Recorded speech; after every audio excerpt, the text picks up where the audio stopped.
Saudara, saya akan melanjutkan khotbah saya mengenai khotbah Paulus di Areopagus, dan ini adalah bagian yang terakhir di dalam seri khotbah Paulus.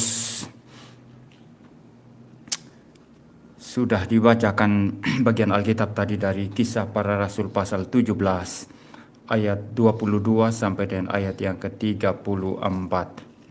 Dan ketika kita memperhatikan bahwa dari bagian pertama sampai bagian yang terakhir ini, khotbah Paulus itu begitu kompleks, ya, begitu utuh, begitu lengkap. Dia berbicara tentang konteks di mana orang-orang Yunani itu menyembah dewa-dewi, dan Paulus memperhatikan semua itu, mempunyai kepekaan. Jadi seorang hamba Tuhan memang harus mempunyai kepekaan, peka terhadap segala sesuatu. Kalau hamba Tuhan taunya cuman hanya satu hal saja, itu bahaya besar, ya. Ada banyak pendeta taunya ya cuma khotbah. Ya, hanya tahu persiapan khotbah dan khotbah saja, begitu ya. Saya bahkan pernah mendengar satu pendeta di satu gereja di Malang ini, saya tidak usah sebut gereja mana. Itu dia minta kepada majelis gereja dan jemaat, kalau mau minta saya jadi gembala sidang di sini, saya pingin rumah pastori itu yang tidak ada kecoanya. Karena saya takut kecoa, katanya. Ini pendeta kok. Itu kan sepele, ya. You beli baikon atau semprot ya mati semua kecoanya, kan habis, ya. Minta rumah yang nggak ada kecoa. Ini tidak boleh, orang kayak gini tidak boleh jadi pendeta. Ya. Ini orang ini sampah, ya. Sampah kok jadi pendeta. Maaf, ini rendah sekali saya ngomong. Ini sampah ini. Sampah jadi pendeta. Pendeta itu harus peka dalam segala sesuatu. Ya, kalau masalah atur kebersihan rumahmu, ya kamulah, istrimu lah bersihkan, ya. Anak-anakmu kalau sudah besar ya suruh bersihkan rumah. Kenapa mesti minta jemaat, minta majelis, minta rumah yang bersih? Wah, ya. Tapi Paulus tidak demikian, saudara. Semua dia kerjakan. Bahkan seorang pendeta itu berhak mendapat uang dari jemaat, maksudnya dari gereja, ya. Karena memang seorang hamba Tuhan patut mendapat upah, kata Alkitab. Dia patut diberi honor dari pelayanan. Tapi Paulus sendiri mengabaikan itu, prinsip itu. Dia kerja dengan tangannya sendiri bikin tenda, lalu dari hasil uang penjualan tenda itu dia membiayai hidupnya. Ya, sehingga tidak memberatkan jemaatnya karena memang jemaatnya miskin. Jemaat-jemaat yang dia layani memang, ya ada yang mampu, ada yang tidak mampu. Tapi Paulus sendiri merasa, daripada saya mempersulit jemaat, lebih baik saya kerja. Tetapi ini bukan jadi prinsip, ya. Jangan nanti jadi hamba Tuhan, ya. Ini sekolah teologi, engkau jadi hamba Tuhan. Prinsipnya saya kerja di luar, saya cari uang, biar saya tidak ambil honor dari gereja, biar tidak memberatkan jemaat. Tapi waktumu banyak habis untuk kerja di luar, sehingga pelayanannya bisa kacau, bisa terbengkalai. Alkitab itu sudah atur tertib. Nah, Paulus ini orang hebat, ya. Bisa kerjakan segala sesuatu, bisa pegang segala sesuatu. Nah, karena punya keahlian seperti itu, dia bisa sambil kerja, tapi sambil pelayanan, jalan pelayanan tidak terganggu. Tidak semua orang seperti itu. Ya, saya baru menanggapi satu orang yang kasih komentar di kolom komentar YouTube saya. Dia menyindir begini, kalau masih dapat honor dari gereja, you bicara doktrin-doktrin, sesat-sesatkan orang, ya, tidak ada guna itu, katanya. Jadi seolah-olah pendeta dapat gaji dari gereja itu salah. Itulah sebetulnya yang pendapat dialah sebetulnya yang bagi saya itu salah satu cara setan untuk menghancurkan gereja. Karena artinya apa nanti? Para pendeta suruh kerja di luar, ya. Kerja di Indomaret, di Alfamart, kerja di mana-mana, atau dorong gerobak jualan gitu, ya. Sambil dia pelayanan. Ini kan bukan itu cara Tuhan mengatur gereja. Pendeta harus hidup dari pelayanan yang dijalankan, saudara, sehingga nanti tidak mengganggu pelayanan, saudara. Tapi banyak orang mau mengkacaukan ini. Nah, Paulus tidak menggunakan prinsip ini karena dia memang orang hebat. Dia bisa mengatur waktunya begitu bagus. Dia mempunyai begitu banyak kemampuan, talenta, ya. Sehingga untuk hidupnya pun dia kerja. Tapi pelayanan tidak terbengkalai. Ya. Kita melihat dari khotbahnya ini saja, saudara, Dia tahu persis konteks orang-orang Yunani yang dia mau beritakan Injil. Dia tahu dewa-dewi yang mereka sembah. Dia memahami filsafat. Dia berdiskusi dengan ahli pikir Epikuros dan Stoa. Saudara-saudara, Paulus belajar. Sebagaimana dalam khotbah saya kapan itu, saya mengatakan bahwa seseorang itu enggak langsung bisa segala sesuatu langsung instan begitu ya. Semudah ini membalik telapak tangan begini. Seperti Daud menghadapi Goliat ya. Wah, karena mujizat dari Tuhan atau karena anugerah dari Tuhan. Dia ambil batu, dia katapel, lalu kemudian dia lemparkan ke Goliat, langsung kena. Salah saudara, sebelum dia melawan Goliat, Daud ini ketika menjaga hewan, domba, kambing gembalaan dari papanya, dia sudah terbiasa menghadapi singa. Daud sendiri yang berkata kepada Saul, "Aku ini biasa menggembalakan kambing domba papaku yang sedikit. Kalau ada singa atau binatang buas yang datang menerkam, aku tangkap singa itu, aku buka mulutnya." Bayangkan, berani tidak saudara? Berhadapan dengan singa, buka mulutnya. Tapi ini mengindikasikan apa saudara? Badan mereka dulu itu besar-besar ya. Daud mungkin tingginya 180-an ke atas ya, lebih tinggi dari saya. Dan tentu badannya besar. Tapi itu pun dikatakan badannya kecil dari antara semua saudaranya. Berarti saudaranya bisa rata-rata 2 meter ke atas. Dengan lengan yang besar sekali. Jadi kalau berhadapan dari singa ya itu seimbang ya, atau harimau seimbang. Nah, Daud ini dikatakan saya membuka mulutnya, ku ambil binatang yang diterkamnya itu. Ya, dirobek mulutnya itu, saudara. Sudah terbiasa berkelahi, sudah terbiasa bertarung. Orang Kristen yang tidak biasa bertarung, kita bukan bertarung berkelahi begini ya, tapi tidak biasa bertarung melawan dosa. Begitu dosa datang, ya inje menyerah ya. Tidak biasa bertarung melawan kesulitan. Sulit sedikit saja sudah menyerah. Tidak bisa apa-apa saudara, tidak mungkin dipakai Tuhan. Tidak mungkin dipakai Tuhan saudara. Jadi Daud itu sudah biasa bertarung. Demikian juga Paulus. Paulus memang punya banyak talenta, punya banyak bakat, banyak karunia rohani. Tetapi itu semua tanpa latihan, tanpa praktek, tanpa kerja keras itu tidak ada guna semua. Orang suara bagus, dilahirkan dengan suara yang sangat bagus. Tapi tidak pernah latihan, tidak mungkin bagus. Harus tetap latihan. Orang punya bakat musik, tapi tidak pernah latihan, tidak mungkin bisa main musik. Semua harus latihan, saudara. Nah, Paulus adalah orang yang seperti itu. Maka kalau saudara memperhatikan khotbahnya ini dari seri awal saya khotbah dulu. Seri pertama sampai sekarang seri yang ke-6. Semua ada di sana. Dia bicara tentang orang Yunani, tentang dewa-dewi mereka. Karena dia belajar lebih dahulu. Enggak asal mangap khotbah begitu. Banyak pendeta asal mangap, tidak belajar.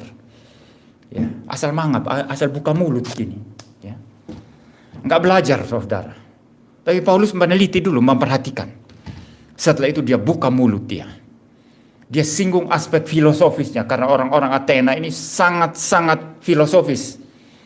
Sangat-sangat menghendaki apa itu kebenaran, apa itu nilai, apa itu makna. Ya.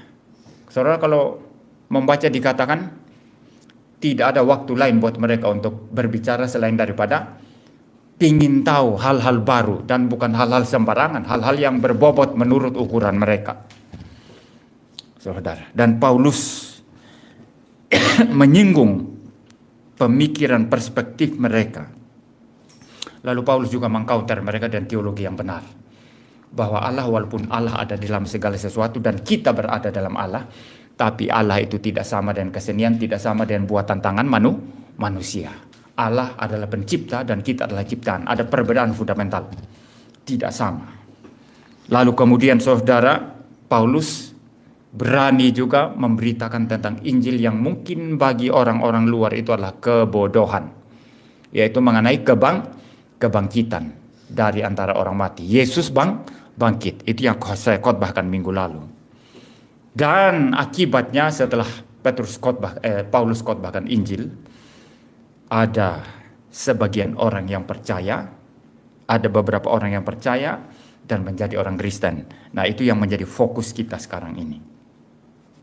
Tapi di bagian pendahuluan ini apa yang saya mau sampaikan, saudara? Ini bukan hamba Tuhan saja. Untuk semua orang percaya, untuk semua orang Kristen, harus mempunyai sesuatu kepekaan. Peka dengan segala sesuatu. Ya. Peka dengan segala hal.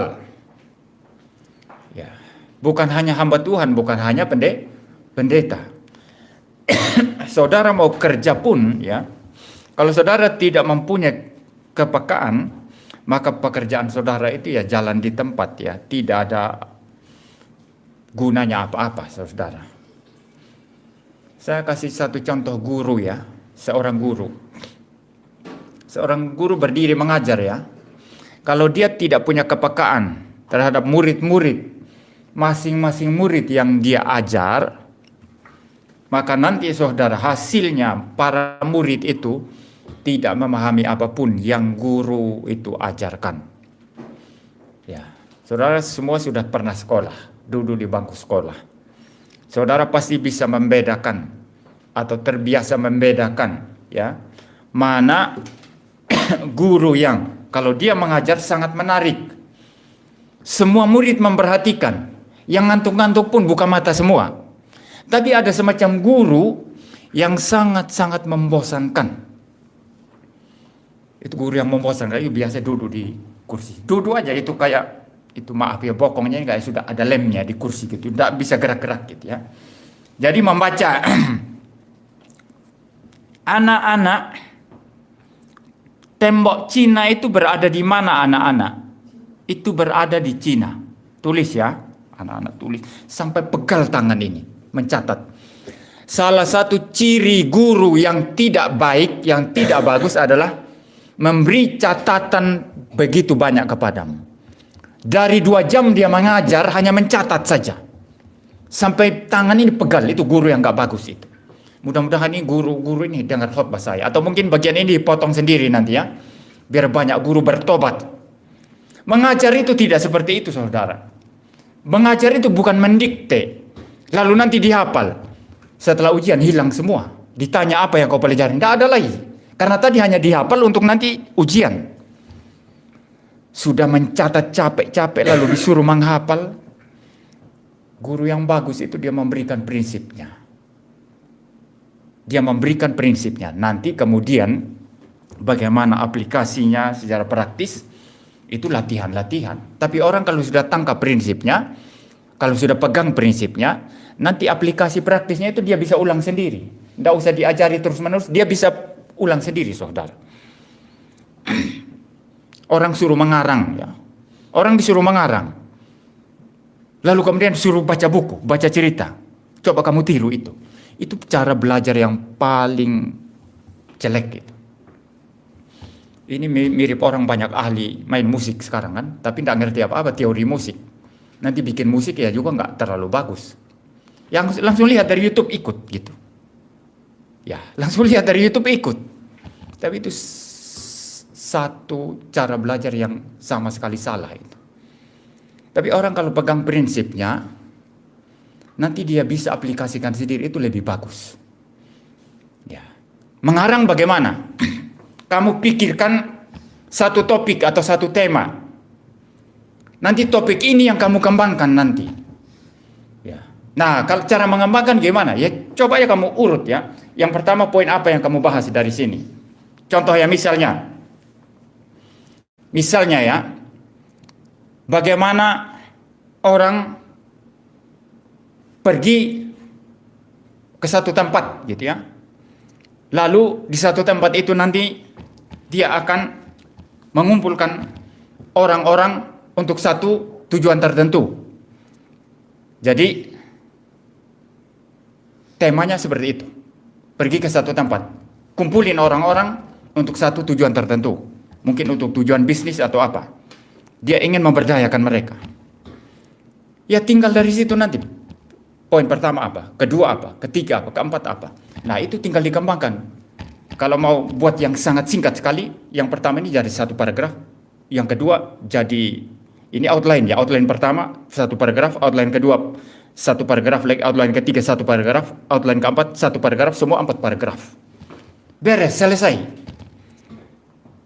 Lebih banyak itu yang ditekankan. Kalau belum paham, istilahnya itu apa ya? Sogokkan terus di kepalanya ini sampai paham. Bukan masalah buat langsung latihan, langsung praktek. Itu tidak bisa nanti dia.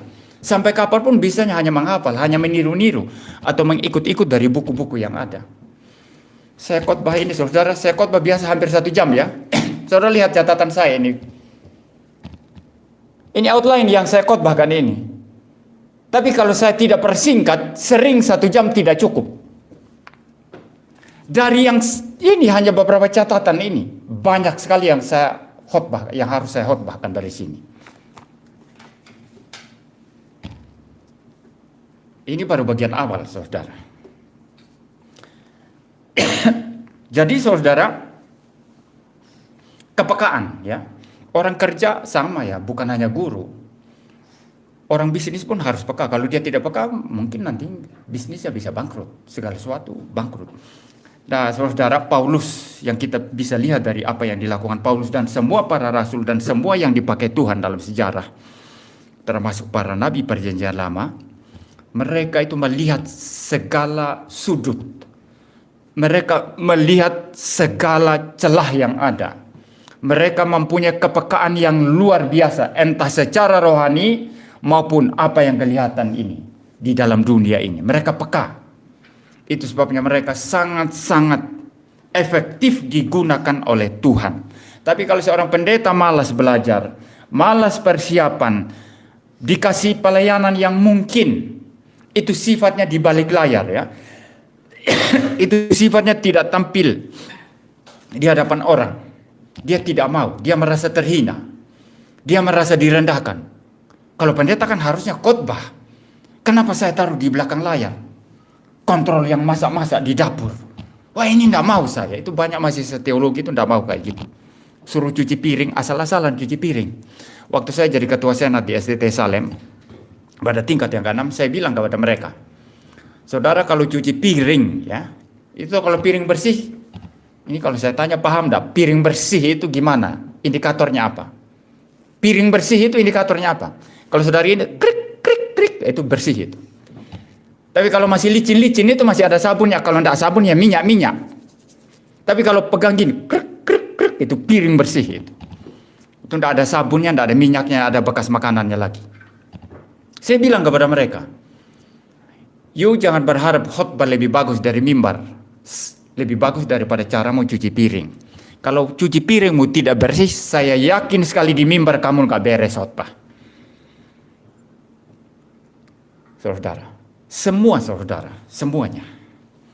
Jadi saudara, Paulus memberikan satu contoh kepekaan yang luar biasa atas segala hal, segala sudut yang bisa dilihat. Maka pelayanannya sangat-sangat efektif dipakai oleh Tuhan. Tetapi saudara, walaupun Paulus ini sangat dipakai oleh Tuhan, tetap di dalam pelayanan itu ada 2 kelompok orang.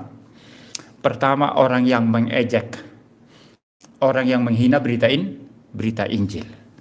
Kedua, orang yang bertobat dan percaya. Biasanya yang menghina dan mengejek itu lebih banyak jumlahnya ketimbang yang percaya. Ya. Saudara, kalau membaca di dalam bagian Alkitab yang sudah dibacakan tadi, di ayat 32 dikatakan di sana, ketika mereka mendengar tentang kebangkitan orang mati, maka ada yang mengejek dan yang lain berkata, lain kali saja kami mendengarkan engkau berbicara tentang hal itu. Jadi ada yang mengejek dan ada yang bilang, oh sudahlah lain kali aja kamu ngomong seperti itu. Bayangkan saudara mau sharing dan seseorang ya, hei saudara, saya mau bicara kepadamu satu hal yang penting sekali. Kamu ada waktu enggak? Oh, ada waktu, lalu sudah siapkan waktu khusus, lalu bicara sekarang. Lalu saudara sharing sepenuh hati tentang hal yang penting sekali itu. Tapi orang ini bilang, setelah kamu bicara sudah 5 menit, orang ini bilang, aduh saudara, saya tidak ada waktu sekarang. Ini pun tadi saya buru-buru. Lain kali saja ya, saya dengar, saya cari waktu lagi. Nah, ini namanya penghinaan saudara. Ini orang berarti sebetulnya nggak mau mendengar, ya. Dia sudah bosan dengan yang kita katakan. Memang selalu begitu saudara. Kalau Anda mau memberitakan Injil, memberitakan kebenaran, hasilnya itu selalu ada 2 golongan. Pertama, golongan yang mengejek dan menolak. Kedua, golongan yang akhirnya bertobat dan menerima Tuhan Yesus, menerima kebenaran. John Wesley, seorang penginjil atau seorang pendeta, penginjil yang sangat besar sekali pada abad ke-18, dia mengatakan begini, ketika saya memberitakan Injil, selalu pendengar saya itu terbelah menjadi 2. Yang pertama yang menolak Yesus, membenci Injil, membenci Yesus, dan pada akhirnya juga membenci saya yang memberitakan tentang Yesus, yang memberitakan Injil. Tapi ada golongan yang kedua, yang akhirnya mereka bertobat, menerima Injil, percaya kepada Kristus, mencintai Kristus, dan akhirnya mereka juga mencintai saya sebagai pemberita Injil, pemberita Kristus. Apa yang dikatakan John Wesley ini benar-benar fakta yang sejati. Memang selalu begitu, saudara, pemberitaan Injil. Di gereja pun sama. Kalau satu gereja aman sekali, hanya ada 2 kemungkinan. Pertama, semua orang yang ada, majelis gereja yang ada, mereka berada dalam kebenaran. Pendetanya juga sama. Sehingga semua tenang. Kalau semua berada dalam kebenaran, pasti tenang. Paham ya? Kalau semua berada dalam kebenaran, pasti tenang. Tapi kalau sebagian dalam kebenaran, sebagian tidak, gereja itu kacau. Pasti ada cakar-cakaran nanti. Hamba Tuhan yang tidak beres mencakar hamba Tuhan yang benar. Jemaat yang tidak beres mencakar hamba Tuhan yang benar. Mencakar jemaat yang benar. Atau jemaat-jemaat yang tidak beres itu saling mencakar satu dengan yang lain. Ribut mereka. Tapi kalau gereja itu semua berada dalam kebenaran, mencintai kebenaran dengan levelnya masing-masing ya. Karena tidak semua kerohanian orang itu sama. Pengetahuan teologinya juga tidak semua sama. Tapi semua berada dalam kebenaran. Gereja itu tenang. Kebenaran itu memerdekakan. Itu kemungkinan pertama. Kemungkinan kedua, kalau gereja itu tenang-tenang saja, pendetanya tidak beres, majelis tidak beres, semua jemaat tidak beres. Ada sesuatu fokus yang salah dari gereja itu. Jadi mereka berada pada frekuensi yang sama. Orang kalau adanya pada frekuensi yang sama tidak mungkin bertengkar, saudara. Sekalipun mereka adalah orang-orang jahat, tapi kalau frekuensi mereka sama, denyut nadi, apa istilahnya itu, suasana kebatinan mereka sama, mereka tidak mungkin bertengkar. Karena mereka ada sesuatu yang menyatukan. Kecuali nanti ada yang mencerai-beraikan mereka, baru mereka saling cakar-cakaran. Jadi kalau satu gereja tenang saja, nggak tentu mereka berada dalam kebenaran. Kelihatan saling mengasihi. Jangan-jangan semuanya berada di dalam ketidakberesan, ketidakbenaran, tapi mereka tenang-tenang karena satu frekuensi. Gereja yang tidak mengkhotbahkan Injil yang sejati, tapi tenang-tenang, itu membuktikan bahwa mereka berada di dalam ketidakbenaran. Tapi karena satu frekuensi, maka mereka tenang-tenang saja. Selalu Injil itu membelah orang menjadi 2 bagian. Yang membenci Kristus dan yang mencintai Kristus. Ya, dan Paulus sebagai akibat dari pemberitaan Injilnya membelah orang jadi 2 bagian. Lebih banyak yang mengejek ya. Lebih banyak yang menolak. Lebih banyak yang menghina Kristus, menghina tentang kebangkitan dari antara orang mati. Ya, tetapi saudara, dari orang-orang yang sedikit ini yang percaya kepada Tuhan Yesus, ada dua yang penting yang disebut. Ini saya mau bahas secara khusus sekarang. Ada dua nama yang penting sekali yang disebut. Di samping dua nama ini pasti masih ada orang-orang lain, ya. Tetapi saudara, dua nama ini penting, ya, sehingga disebut di sini. Jadi kalau Alkitab itu menyebut satu nama, itu bukan sembarangan, saudara. Itu berarti nama itu penting, sehingga disebut. Semakin banyak disebut berarti dia semakin penting. Semakin jarang disebut semakin tidak penting. Pengganti dari Yudas Rasul, ada yang tahu siapa namanya? Matias. Berapa kali disebut dalam Alkitab? Cuma satu kali. Waktu itu waktu para rasul berdoa lalu memilih Matias pengganti Yudas, hanya satu kali. Berarti seterusnya pelayanannya hanya menggenapi jumlah yang 12 itu. Tetapi pelayanannya tidak signifikan sehingga tidak disebut lagi. Ada lagi penyebutan antara suami istri, Aquila dan Priscilla. Tahu ya? Aquila dan Priscilla. Kalau saudara membaca kisah para rasul baik-baik, pada penyebutan pertama kali suami istri ini, Aquila disebut pertama kali. Aquila disebut pertama kali. Aquila dan Priscilla. Tapi kemudian dibalik, saudara. Aquila jadi belakang, Priscilla jadi yang pertama. Kenapa bisa begitu? Bukan sembarangan di situ. Kisah para rasul atau Lukas, penulis para rasul ini sembarangan bicara. Tidak. Sembarangan menulis, ya, tidak. Karena dari pelayanan kemudian kelihatannya yang istri lebih menonjol daripada Aquila. Ini harus menjadi dasar juga bagi gereja reform, ya, bahwa wanita tidak dilarang dalam pelayanan. Alkitab menunjukkan bahwa banyak wanita itu melayani. Melayani termasuk melayani waktu Tuhan Yesus. Tetapi kita tidak melihat satupun peluang atau satupun prinsip Alkitab yang mentahbiskan wanita. Nah, itu yang kita tidak izinkan, ya. Tidak ada pentahbisan wanita di dalam Alkitab. Ya, baik imam dalam Perjanjian Lama maupun para rasul maupun majelis gereja itu tidak ada, ya. Tetapi bahwa wanita terlibat di dalam pelayanan itu Alkitab bicara. Itu sebabnya Priscilla disebut lebih dahulu daripada Aquila, karena dia lebih menonjol dalam pelayanan. Ya, dan mereka berdua adalah teman Paulus di dalam mengerjakan tenda, ya, membuat tenda untuk dijual.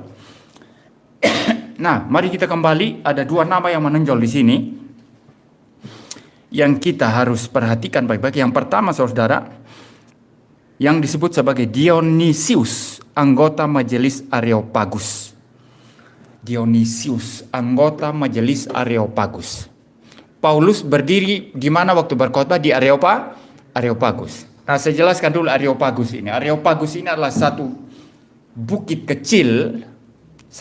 kecil di mana di situ ada kursi-kursi batu di sana. Dan Areopagus ini dulunya sering dipakai untuk bersidang oleh pemimpin-pemimpin kota Athena. Dipakai untuk rapat, untuk bersidang, dipakai juga untuk berdebat dalam mengambil keputusan, termasuk untuk kegiatan-kegiatan intelektual seperti filsafat. Nah, itu Areopagus dipakai di situ. Jadi waktu Paulus berdiri di situ, ini mirip, ya, waktu Paulus berdiri di Areopagus, mirip pendeta ini, Muriwali ini berdiri di Oxford University. Itu Oxford itu universitas paling top, ya, di dunia. Harvard, Cambridge, Oxford, ya. Kalau sampai ada pendeta berdiri di sana, itu pendeta sudah hebat sekali itu. Ya, jadi ada orang intelektual sekali mau dengar pendeta. Apalagi dunia kita sekarang di mana orang intelektual itu menghina pendeta, saudara. Misalnya, kalau saya berdiri di sana, ini mirip ini Paulus. Siapa pendeta sangat intelektual begitu berdiri di hadapan audiens, ya, para dosen, profesor dan mahasiswa dari Cambridge misalnya. Lalu dia berdiri berceramah di situ. Ini Paulus seperti itu, saudara. Dia berdiri di Areopagus. Itu memang tempat berdebat, tempat bersidang, tempat juga untuk kegiatan-kegiatan intelektual, itu Areopagus. Dan itu ada semacam orang-orang yang mengurus di sana. Ya, yang menjadi semacam majelis di situ, di Areopagus.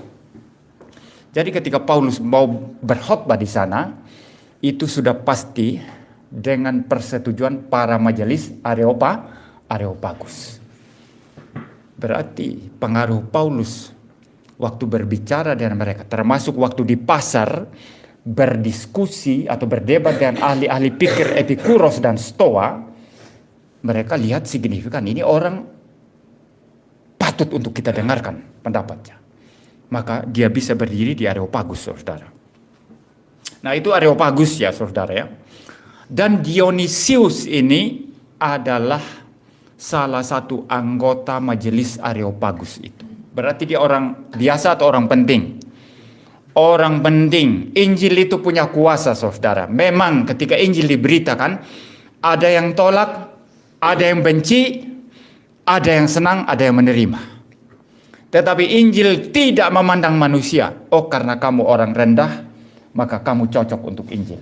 Kalau kamu orang berjabatan tinggi, kamu tidak cocok untuk Injil. Injil tidak memandang itu. Injil firman Allah itu seperti pedang bermata dua, sangat tajam. Dia bisa mempertobatkan siapa dia mau pertobatkan. Ya, Injil bisa pertobatkan siapa dia mau pertobatkan. Kamu orang kecil atau orang besar, presiden sekalipun. Ini Dionysius bukan orang sembarangan ini. Seorang majelis Areopagus. Seorang yang hebat, yang terbiasa diskusi intelektual. Tapi kuasa Injil bisa menjadikan dia percaya. Percaya dan menerima Tuhan Yesus. Yang bagi orang-orang lain, termasuk anggota-anggota Areopagus yang lain, itu adalah satu kebodohan. Karena bagi mereka, orang mati bangkit itu bodoh. Maka mereka mengejek. Tapi satu orang yang namanya Dionysius, orang penting di Areopagus itu, boleh percaya dan menerima Tuhan Yesus. Jadi Dionysius ini bukan orang sembarangan. Itu sebabnya, saudara, di dalam sejarah gereja, sekitar abad keempat dan kelima, ada seseorang lain yang disebut sebagai Dionysius. Tapi dia disebut sebagai Dionysius palsu atau pseudo Dionysius. Jadi dia disebut sebagai pseudo Dionysius dari Areopagus. Kenapa dia menggunakan nama Dionysius? Karena Dionysius asli ini signifikan. Maka orang mau pakai namanya. Tapi Dionysius yang palsu ini, dia sangat-sangat dipengaruhi oleh filsafat Neoplatonisme dan Platonis, dan dia juga menulis tentang teologi Kristen. Semacam mau memperdamaikan antara filsafat Plato dengan teologi Kristen begitu. Memang ada poin-poinnya karena kita tidak bahas pseudo Dionysius hari ini, saudara. Tetapi tulisan dari pseudo Dionysius ini, dia mempunyai pandangan-pandangan teologi yang bagus, tetapi juga ada sebagian yang perlu kita tolak dan kita kritisi, saudara. Nah, kenapa dia menggunakan nama Dionysius? Karena Dionysius yang asli anggota majelis Areopagus ini signifikan. Sering kita menamai anak kita karena signifikan, kan? Ini anak saya namanya Abraham.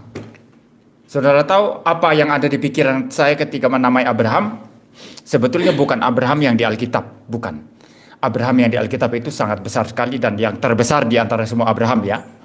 Karena Abraham di Alkitab itu adalah Abraham bapa orang beriman. Tetapi yang ada di kepala saya bukan Abraham bapa orang beriman. Bukan. Tapi Abraham Kuyper dari Belanda. Teolog reform yang besar sekali. Yang nanti seminar tanggal 23 Oktober kita bahas nanti. Kuyper ini yang berkata, biarlah seluruh bidang kehidupan kita Kristus bertahta. Kamu mau politik, bawa Kristus di sana. Kamu mau bisnis, bawa Kristus di sana. Kamu jadi pendeta, jadi guru, jadi dokter, semuanya harus untuk kemuliaan Tuhan Yesus. Tidak ada yang lain. Nah, semangatnya luar biasa hebatnya. Teologinya luar biasa hebatnya, luar biasa penting. Maka yang ada di pikiran saya ketika menamai Abraham, ya Abraham Kuyper dari Belanda itu. Cuma waktu itu kurang berani menamainya Abraham Kuyper. Kurang berani ya, siapa tahu nama anak saya nanti setelah dikasih nama Abraham Kuyper. Ternyata kerjaannya mungkin tidak signifikan ya, nanti kan ya tidak cocok ya begitu ya.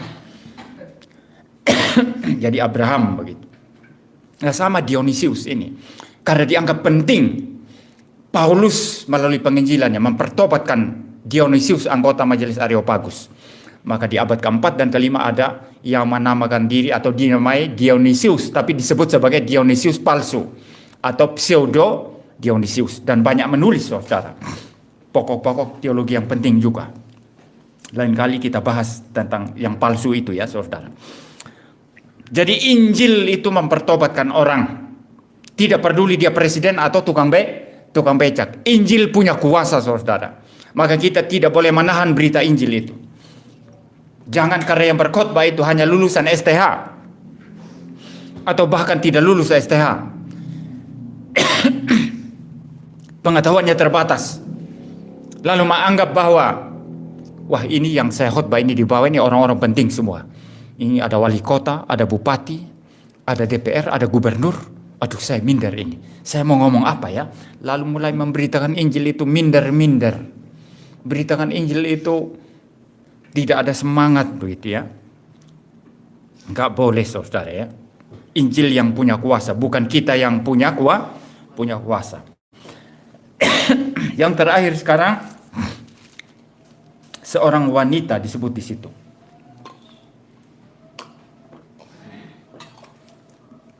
Ini bahkan lebih provokatif saudara. Mari kita kupas seorang wanita ini, namanya Damaris. Ya, saya membaca ulang ya di ayat 34. Tetapi beberapa orang laki-laki menggabungkan diri dan menjadi percaya. Di antaranya juga Dionysius, anggota Majelis Areopagus, dan seorang perempuan bernama Damaris. Dan juga orang-orang lain bersama-sama dengan mereka. Damaris.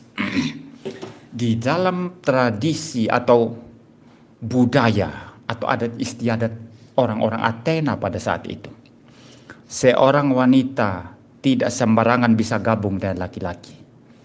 Mereka itu kelas 2, tidak boleh sembarang ikut bicara. Tapi kok ada wanita di sini di Areopagus? Kenapa ada dia? Nah, tidak ada penjelasan di dalam Kisah Para Rasul, saudara. Tetapi para ahli Alkitab mengatakan begini. Ada sekelompok wanita yang diizinkan gabung dengan laki-laki dan boleh ikut di Areopagus. Mereka adalah wanita-wanita yang pintar secara intelektual, tetapi sekaligus juga adalah pelacur-pelacur kelas atas.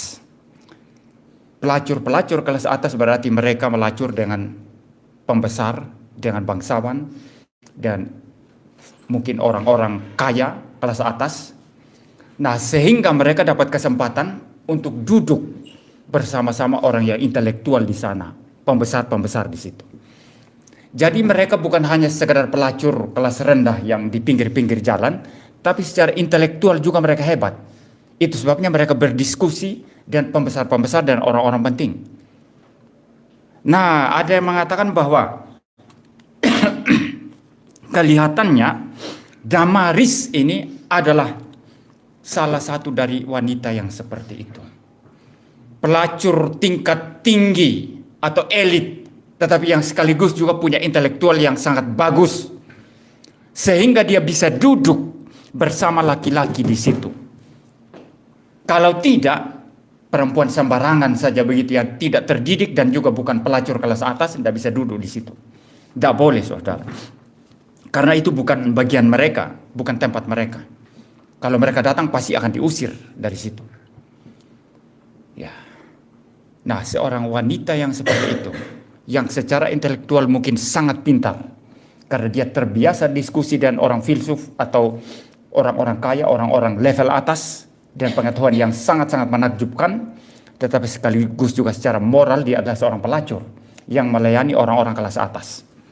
Tapi kemudian dia bertobat, menerima Kristus. Lalu ditulis di sini oleh Lukas. Nah, saudara-saudara, ketika Damaris ini ditulis oleh Lukas, dua signifikansi di sana. Ya. Pertama, bahwa dia adalah bukan wanita biasa saja.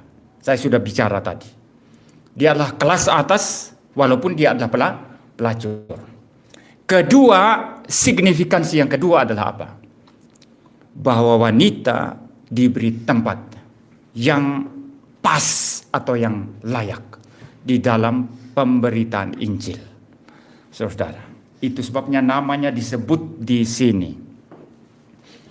Sebetulnya kan lebih bagus ya, selain menyebut Dionysius anggota Areopagus, kan ada beberapa laki-laki katanya di sini tadi. Kan sebut yang laki-laki kan lebih ini kan. Laki-laki yang duduk di sana pasti bukan orang sembarangan. Pasti mereka adalah orang-orang penting sehingga boleh duduk. Kalau orang sembarangan duduk di Areopagus kan tidak boleh ya.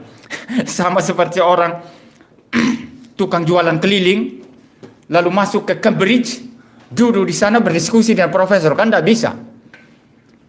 Kan lebih bagus sebut yang laki-laki tadi, yang lainnya itu. Tapi tidak.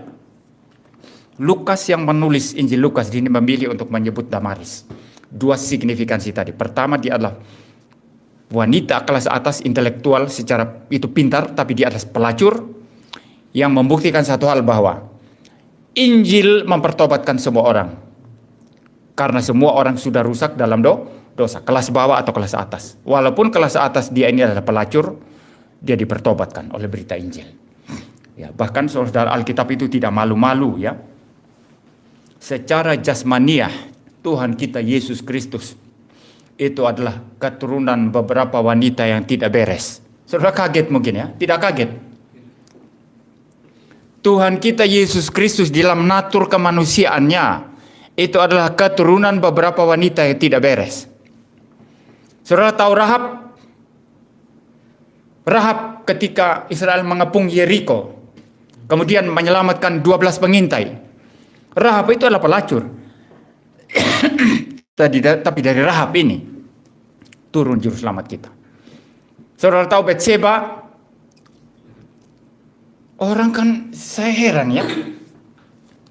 Kalau wanita itu bagus ya, masa mandi-mandi di tempat terbuka ya, lalu raja jalan-jalan di atas loteng, bukan loteng ya, di atas soto istana ya, bisa lihat orang mandi jelas loh. Ini sama kalau di Sumba ya, kalau di Sumba, kalau wanita itu agak punya moral yang bagus, kan tunggu gelap-gelap kan, di kampung-kampung maksud saya, di kali Melolo misalnya ya, di Kali Melolo kan besar itu kan tunggu nanti petang sudah gelap begitu baru turun mandi kan, ya. Tapi siang-siang mandi, orang lain ini wanita tidak beres, siang-siang mandi telanjang orang lewat. Ini Betseba mandi loh, lalu raja bisa enak sekali lihat ya. Jadi Anda kira yang tidak beres hanya Daud, Betseba itu beres. Saya curiga dia pun tidak beres. Apalagi ditinggal suaminya pergi perang. Waktu itu zaman raja-raja turun berperang loh saudara. Uria suaminya itu pergi berperang bersama Yoab. Tapi Daud malas-malasan. Padahal raja-raja waktunya turun perang. Daud malas-malasan. Disinilah kesalahan pertama Daud. Sehingga akhirnya jatuh beruntun. Sudah berjinah bunuh orang lagi. Jalan-jalan. Lalu lihat jelas sekali orang mandi.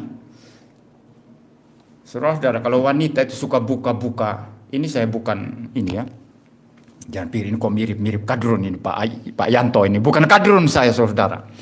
Tapi kalau wanita itu suka buka-buka aurat itu kan tidak beres itu otaknya itu apa? Mau you can see kan? Itu ada kaos kutang yang ini saudara. Lengan yang nggak ada kan? Itu namanya you can see kan? Engkau dapat melihat begitu. Jadi semua mau dipamerkan sama orang, yang hanya untuk suaminya dipamerkan semua sama orang.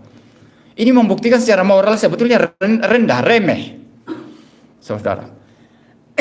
Tapi Alkitab tidak malu-malu menyebut bahwa orang berdosa, sekalipun dia adalah pelacur, Dia menerima Kristus sebagai Tuhan dan Juru Selamat. Dan dia diubahkan.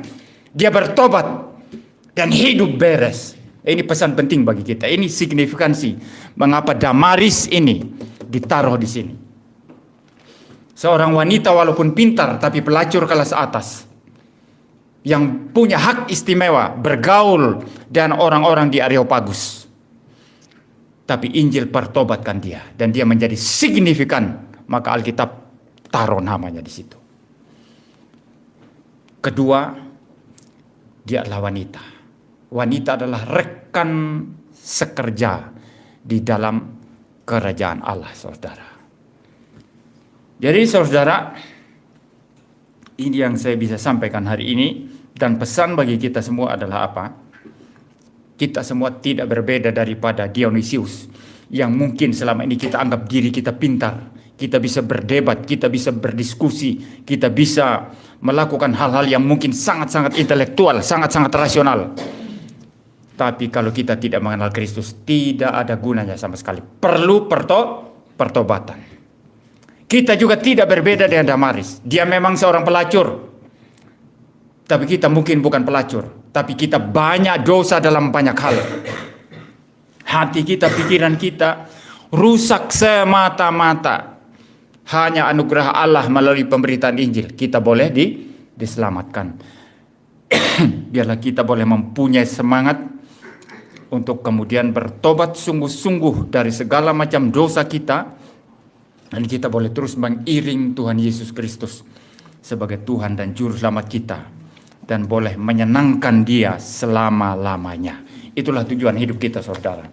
Apa tujuan hidup manusia? Katekismus Westminster dari tradisi reform mengatakan, apa tujuan hidup manusia? Memuliakan Allah dan menikmati Dia selama-lamanya. Memuliakan Allah itu kan susah. Hidup kita diatur. Kalau kerja malas-malasan sebagai pekerja atau bisnis atau guru atau pendeta khotbah malas-malasan, itu memuliakan Allah enggak? Enggak. Harus bangun pagi, persiapan, harus doa yang banyak. Bagi orang tertentu bangun pagi berdoa kan membuat malas luar biasa. Ya, mahasiswa enggak kerja, ya, enggak belajar ya, bukan kerja ya. Kalau mahasiswa sibuk kerja enggak belajar itu kan kurang ajar itu kan. Ya, ada mahasiswa yang sibuk pelayanan, terlibat di LPMI atau Perkantas gitu ya. Ya, saya tidak sedang mengkritik Perkantas atau itu, bukan ya, bukan itu. Tapi ada mahasiswa terlibat banyak pelayanan di gereja, di lembaga-lembaga seperti Perkantas mungkin ya.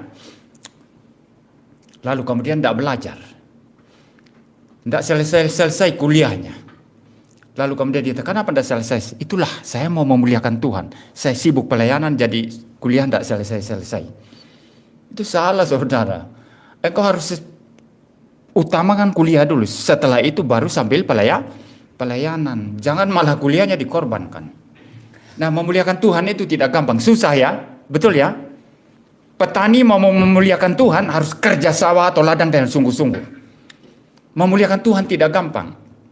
Orang nonton sinetron setiap hari, berjam-jam nonton sinetron. Itu hidup memuliakan Tuhan apa enggak? Sama sekali tidak.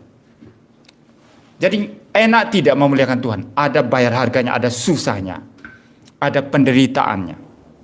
Tapi ada frase yang kedua. Selain memuliakan Allah apa? Menikmati Dia. Menikmati Dia selama-lamanya. Berarti ada kesenangan ketika memuliakan Tuhan. Ada sukacita ketika memuliakan Tuhan. Orang kalau masih mencari-cari kesenangan di dunia ini, berarti dia belum memuliakan Tuhan. Kalau saudara sungguh-sungguh memuliakan Tuhan dalam seluruh bidang kehidupan saudara, maka ada sukacita yang mengalir dalam jiwamu. Ada kenikmatan dalam melayani Tuhan yang memenuhi hidup kita. Maka katekismus itu bukan dibuat pada era karismatik sekarang yang suka joget-joget. Ada sukacita, saudara, bukan. Itu dibuat pada tahun 1600-an. Sudah berapa abad yang lalu? 1600-an. Tujuan hidup kita apa? Memuliakan Allah dan menikmati Dia selama-lamanya. Ketika kita memuliakan Allah, ada kenikmatan di dalam, kenikmatan persekutuan dengan Tuhan dan lain sebagainya. Saya pikir saya secara pribadi itu juga yang menyelamatkan jantung saya. Kenikmatan persekutuan di dalam Tuhan. yang menyelamatkan dari stres yang berlebihan. Pendeta ini banyak stresnya, saudara, kalau kalau tidak dikelola dengan baik stresnya. Tetapi yang paling menolong adalah hubungan pribadi dengan Tuhan. Baik, saudara, biarlah kita pulang dan boleh membawa firman Tuhan ini dalam kehidupan kita setiap hari. Mari kita berdoa. Bapa di surga, terima kasih Tuhan untuk firman-Mu. Kiranya Tuhan menolong kami dan memberkati kami sehingga kami boleh hidup di dalam Tuhan. Biarlah kami sungguh-sungguh hidup dalam pertobatan, karena Injil sudah membawa kami kepada Kristus, membawa kami untuk bertobat. Biarlah kami mengisi hidup kami untuk memuliakan Tuhan selama-lamanya. Dan di dalam memuliakan Tuhan, kami bisa menikmati Tuhan juga dalam segala kesenangan dan sukacita yang Tuhan sudah sediakan bagi kami masing-masing. Biarlah kami pulang dan membawa berkat Tuhan ini. Dalam nama Tuhan Yesus Kristus kami berdoa. Amin.